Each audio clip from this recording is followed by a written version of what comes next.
Hello, this is Michele Knight. Welcome to your weekly astrology. This week we have big, intense astrological news as we have the solar eclipse in Cancer. We also have Mercury retrograde. No, I hear you cry. But there's really good news as we have the North Node and the Sun delivering us a message about our future. Here's your weekly astrology.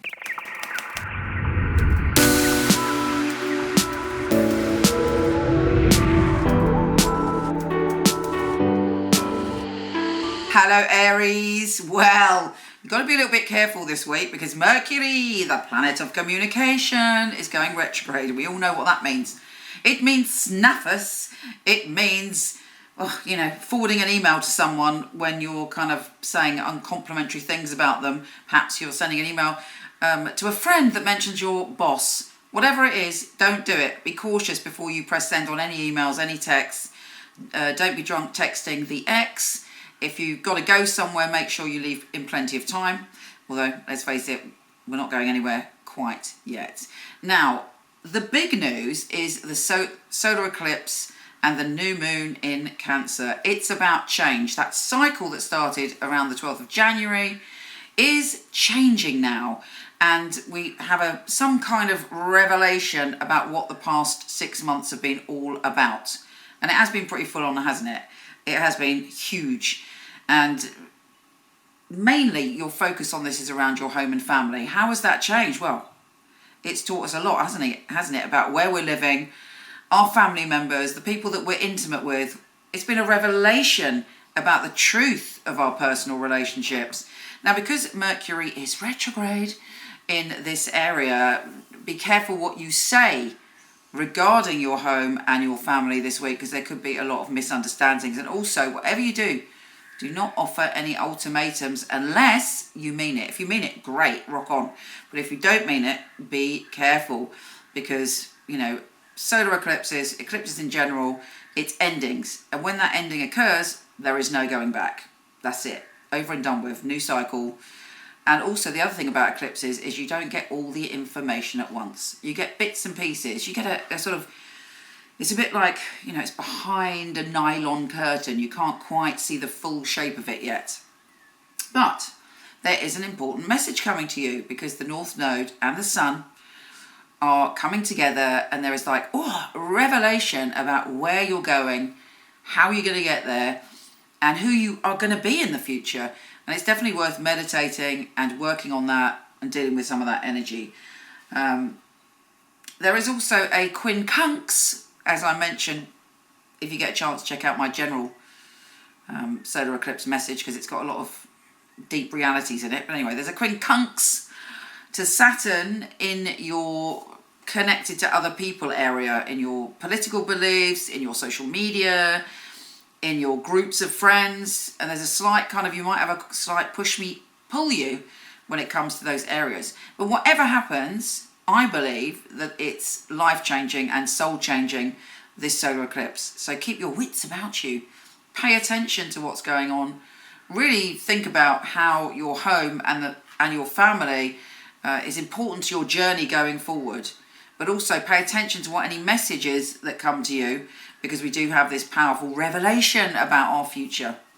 Anyway, doing the tarot last week was so popular, I'm going to add it in now. So if you're not into tarot, please don't worry about it. Just click off and I'll stay on if you're into the tarot. So let's have a little look. Let's pull 3 cards to see if there's any message. You can use this symbolically. You can tune in with your intuition to see if it's right for you.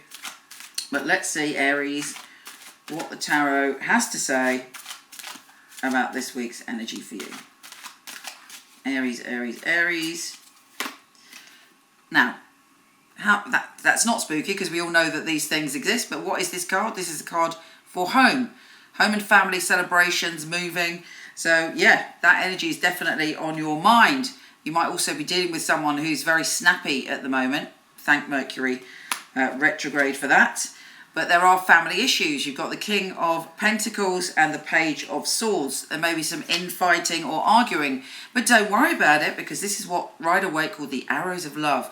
Your energy is moving forward. Perhaps you're going to think about moving, or perhaps during lockdown you realise that you want to make some really radical life changes. Expect more information on that.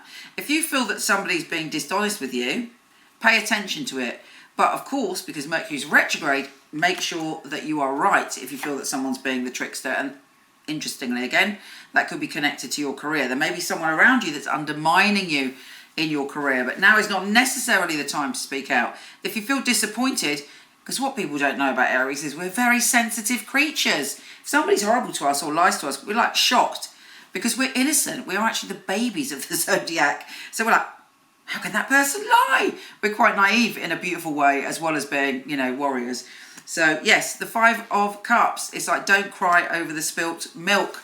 It's not as bad as you think. You might feel, and this is Saturn QUINCUX here, you might feel, thanks to the Eight of Swords, that you are imprisoned at the moment. But that imprisonment is not going to last long.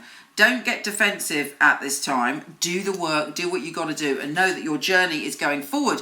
And there's a lot of stuff, Wheel of Fortune, a lot of stuff mapped out. And you will sense something, you will hear something. There will be a resolution connected to your true destiny. Take care, gorgeous. Come visit me on Instagram at Michele Knight, and sending you so much love, and I'll speak to you soon.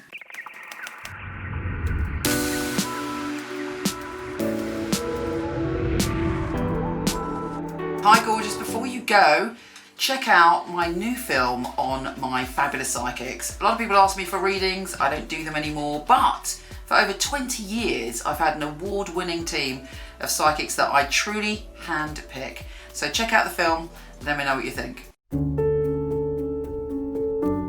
The purpose of a reading, I feel, is very much to inspire people and to empower people. It's about hope, it's about guidance.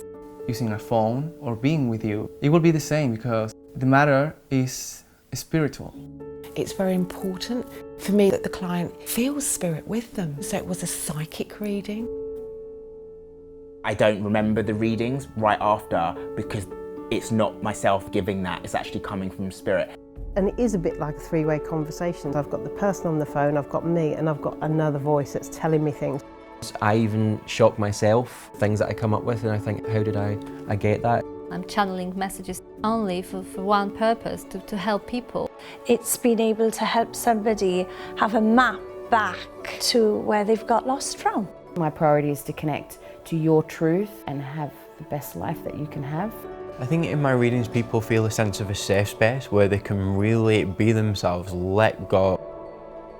You need a feeling of being understood, because reading should be empowering. I will make sure when the reading is finished that you're happy with everything. I couldn't do anything else. It's part of who I am. It's what I came here for, obviously. And when they come back and tell you they've got their dream job or the love of their life, that really makes me feel like I'm valued. I love to hear a sigh of relief. A lot of weight has been lifted off their shoulders.